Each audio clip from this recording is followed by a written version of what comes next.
Assalamualaikum warahmatullahi wabarakatuh. Lagi bersama saya Muhammad Tasrik. Nah, kali ini saya akan menjelaskan beberapa fungsi dalam bahasa pemrograman Python. Nah, seperti kita tahu, fungsi adalah grup atau blok program untuk melakukan tugas tertentu yang berulang. Fungsi membuat kode program menjadi reusable, artinya hanya didefinisikan sekali saja dan kemudian bisa digunakan berulang kali dari tempat lain di dalam program. Fungsi memecah keseluruhan program menjadi bagian-bagian lebih kecil. Dengan semakin besarnya program, maka fungsi akan membuatnya menjadi lebih mudah diorganisir dan dimanage. Nah, sejauh ini kita sudah menggunakan beberapa fungsi, ya, seperti fungsi print dan fungsi type. Nah, dan sebagainya. Fungsi tersebut adalah fungsi bawaan dari Python. Nah, kita bisa membuat fungsi kita sendiri sesuai kebutuhan. Nah, di sini saya akan memberikan contohnya. Nah, di sini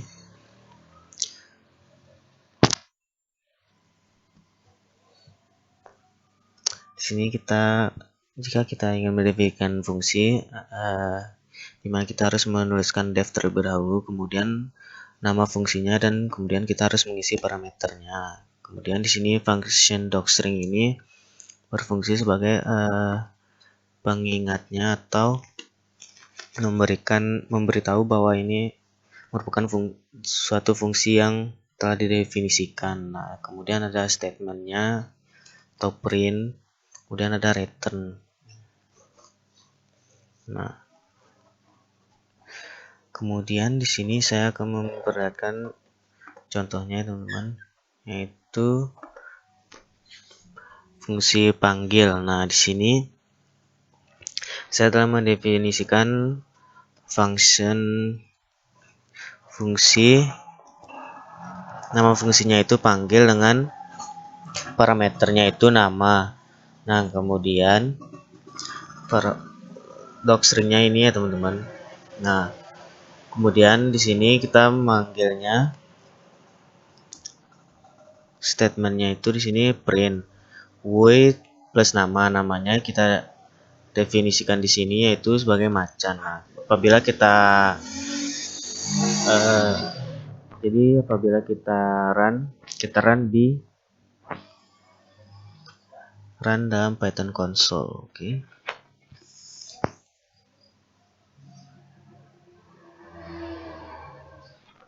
Nah, apabila kita run di sini, dia akan terpanggil seperti ini ya, teman-teman. Di print void, di sini void, namanya di sini macan. Nah, nama ini kan sebagaimana kita tahu ini merupakan parameternya. Nah, kan kemudian di sini sebagai function statementnya, kemudian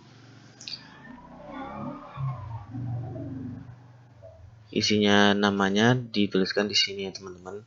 Nah, kemudian di sini ada cara memanggil fungsi. Bila fungsi sudah didefinisikan seperti ini, namanya itu panggil nama. Nah, kemudian ia bisa dipanggil dari tempat lain di dalam program. Untuk memanggil fungsi, caranya adalah dengan mengetikkan fungsi berikut dengan parameternya. Nah, misalnya di sini kan fungsinya kan panggil. Di sini panggil,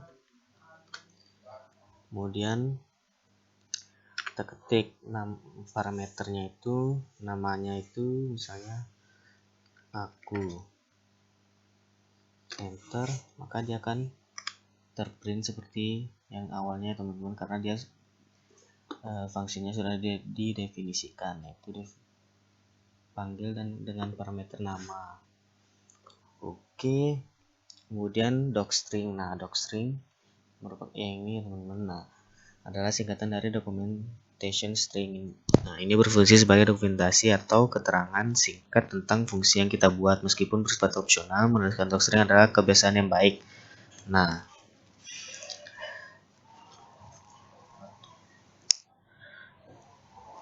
untuk contohnya, misalnya kita sudah membuat docstringnya ya, teman-teman. Nah, kita ingin panggil nih, kita nggak tahu nih misalnya itu apa sih. Nah, kita print saja. Misalnya kita ingin tahu ini merupakan kita ingin tahu misalkan ini didokumentasi sebagai apa ya teman-teman, fungsi apa gitu kan. Nah, kita tinggal print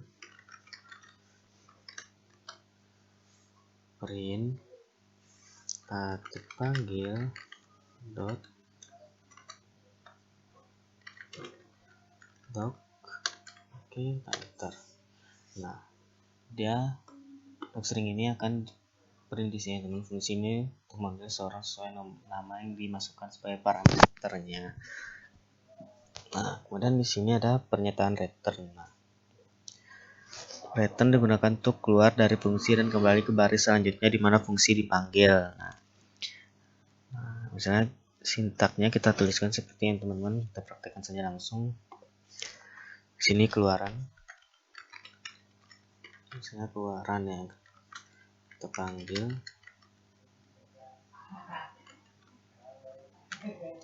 aku tadi ada parameter namanya.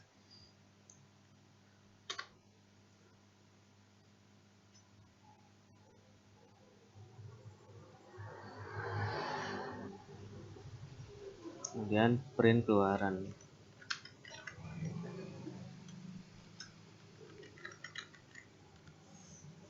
Nah, dia akan non ya teman-teman, karena keluaran itu merupakan fungsi return. Nah, kemudian di sini ada argumen function atau fungsi argumen fungsi. Nah, kita bisa memanggil fungsi dengan menggunakan salah satu dari 4 jenis argumen, yaitu ada argumen wajib, kemudian ada argumen kata kunci, 3 argumen default, 4 argumen dengan panjang sembarang. Nah, di sini ada argumen wajib. Nah, argumen wajib diletakkan dalam fungsi dengan urutan posisi yang benar.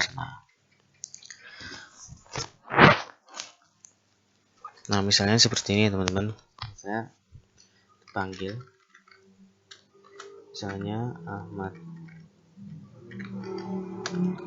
Nah, dia akan terprint. Nah, karena parameternya terisi. Nah, misalnya kita fungsinya kita taruh nih function, tapi parameternya itu nggak ada, maka dia akan error teman-teman ya. Nah, kemudian di sini ada argumen kata kunci. Nah, di sini ada argumen kata kunci teman-teman. Argumen kata kunci berkaitan dengan cara pemanggilan fungsi. Ketika menggunakan argumen dengan kata kunci, fungsi memanggil menentukan argumen dari nama parameternya. Hal ini membuat kita bisa mengabaikan argumen atau menempatkannya dengan sembarang urutan. Nah, Python dapat menggunakan kata kunci yang disediakan untuk mencocokkan nilai sesuai dengan parameternya. Nah, sebagai contohnya seperti ini teman-teman, saya sudah mengetikkan codingannya, definisi functions print string. Nah, fungsinya itu print string, kemudian dengan parameter str. Nah, menampilkan argumen string. Ini adalah dokumentasinya ya teman-teman. Dan print str. Nah, kita run aja ya teman-teman biar lebih jelasnya. Nah, print string, nah walaupun kita menuliskan print str terlebih dahulu dan mendefinisikan str-nya di akhiran, dia akan tetap memprintnya, dia tetap bisa berjalan ya teman, tetap running, itu maksudnya dari ini urutannya. Nah, di sini kemudian ada contoh yang kedua. Nah, misalnya kita di sini kita masukkan parameter nama dan usia. Nah, misalnya kita di sini kita ganti teman-teman urutannya.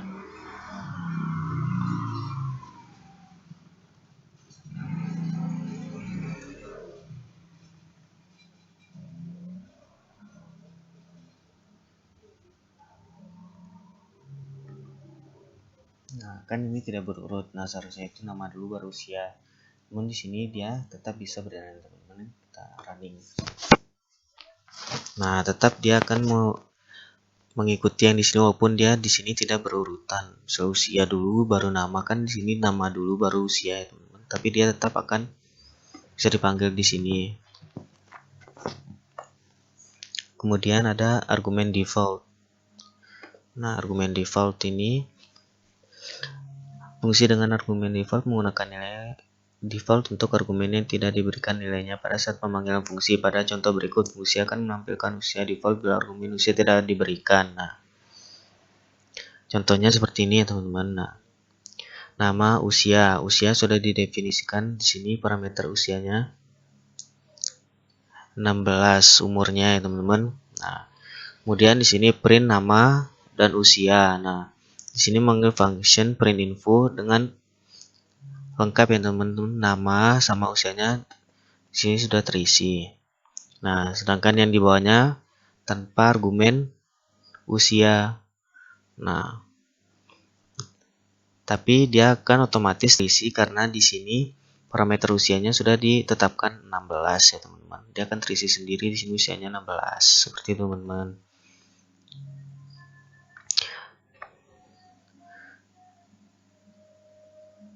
Kemudian di sini argumen dengan panjang sembarang. Nah, misalnya ya teman-teman, terkadang kita butuh untuk memproses fungsi yang memiliki banyak argumen. Nama-nama argumennya tidak disebutkan saat pendefinisian fungsi. Beda halnya dengan fungsi dengan argumen wajib, karena argumen wajib pendefinisian fungsinya sudah terisi ya teman-teman. Sintaksnya fungsi dengan argumen panjang sembarang adalah seperti berikut ya teman-teman.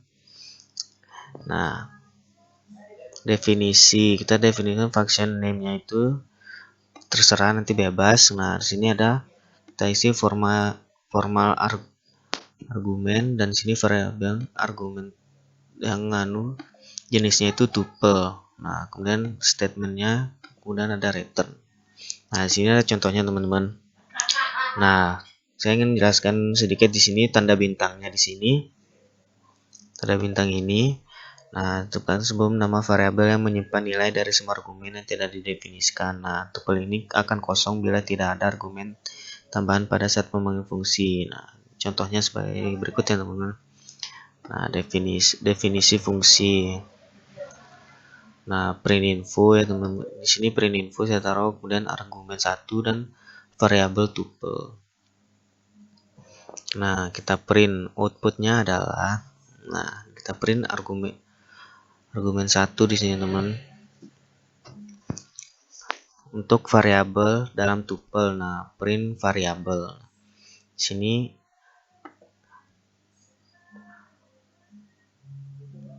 di sini hanya ada satu argumen, maka akan terprint satu argumen ini saja, yaitu 10. Dan sedangkan di sini ada 4 argumen, maka keempat-empatnya akan terprint. Contohnya seperti ini teman-teman. Nah, outputnya adalah 10. Nah, ini dia argumennya ini. Kan di sini argumen ini yang akan diprint teman-teman, 10. Nah, walaupun di sini argumennya ada 1, namun jika ada variabel tuple-nya itu berarti dia banyak ya teman-teman. Print variabel. Nah, variabelnya ini teman-teman. Nah, apabila variabelnya 0 maka tidak akan diprint apa-apa teman-teman. Nah, kemudian di sini ada ruang lingkup variabel. Nah, ruang lingkup variabel dibutuhkan tidak semua variabel bisa diakses dari semua tempat. Ini tergantung dari tempat di mana kita mendefinisikan variabel. Ruang lingkup variabel ada dua, yaitu global dan lokal.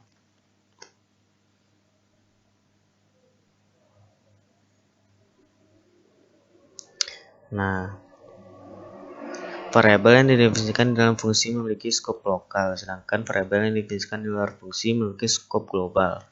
Nah, ini maksudnya teman-teman, didefinisikan dalam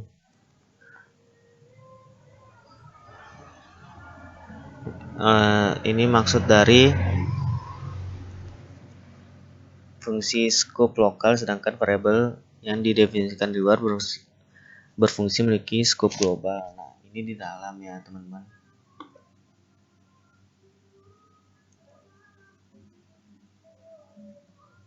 Kan didefinisikan dahulu, baru dia akan di-print nilai total yang ini teman-teman ya.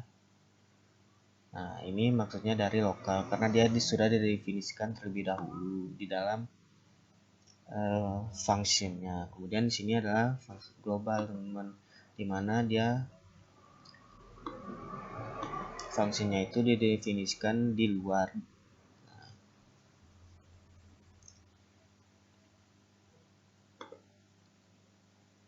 Nah, singkatnya, apabila kita misalkannya total ini argumen 1 plus argumen 2, sebenarnya kita tidak perlu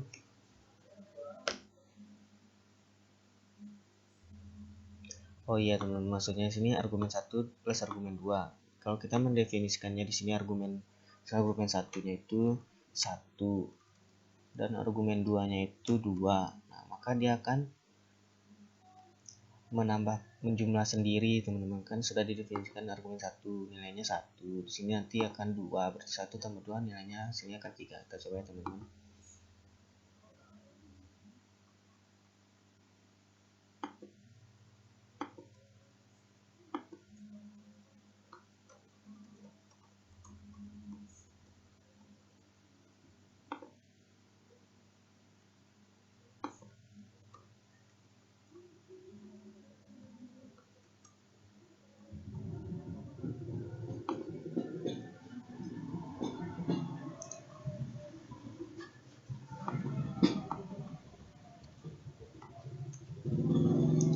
Singkatnya, dia argumen ini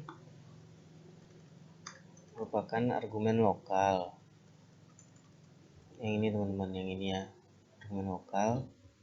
Kemudian ini global karena dia di luar function.